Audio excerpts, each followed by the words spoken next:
Robert Fico sa na úrade vlády stretol z očí v oči s členom Layenovej Eurokomisie za spravodlivosť, ktorý chcel Fica konfrontovať s úrovňou právneho štátu na Slovensku. Eurokomisár odišiel s dlhým nosom a s odkazom od Fica, po ktorom by sa mal zamyslieť. V ich osobnom rozhovore došlo aj na Lipšica. Ak nechcete, aby vám ďalšie zaujímavé video ušlo, odoberajte kanál Politika Online. Predseda vlády Robert Fico položil komisárovi pre spravodlivosť Michaelovi Megratovi jednoduché, no trefné otázky. Robert Fico sa na osobnom stretnutí s eurokomisárom pre spravodlivosť vyjadril, že si v súvislosti s aktivitami Európskej komisie voči Slovensku želá predovšetkým konštruktívny dialóg. Opätovne potvrdil, že Európska únia je náš životný priestor, no zároveň zdôraznil, že Európa sa nachádza v najhlbšej kríze vo svojej histórii.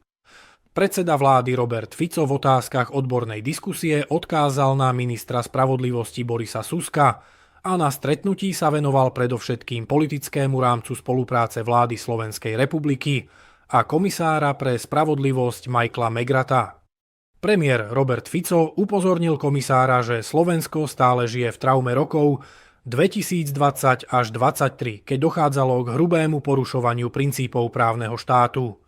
Slovensko na jednej strane nechce pokračovať v tradícii týchto rokov, no zároveň musí reagovať, predovšetkým legislatívne, na porušovanie právneho štátu. Predseda vlády Robert Fico položil komisárovi pre spravodlivosť tieto otázky. Za prvé, viete si predstaviť, že by vo vašej krajine bol za špeciálneho prokurátora zvolený človek, ktorý zabil chodca na priechode pre chodcov?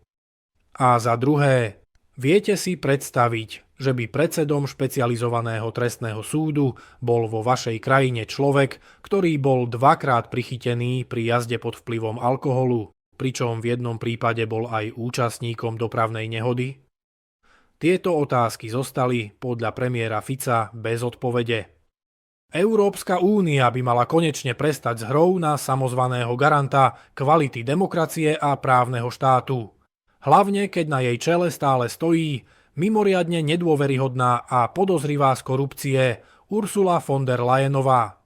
Problém spočíva aj v tom, že rovnaký meter neuplatňuje únia a jej úradníci na všetkých. Kým Slovensko či Maďarsko sú pravidelne vystavované kritike a napomínaniu, v prípade väčších štátov alebo politicky spriaznených vlád často prehliada aj oveľa závažnejšie problémy. A mohli by si už zvyknúť, že Robert Fico sa pred nimi na kolená hádzať nebude.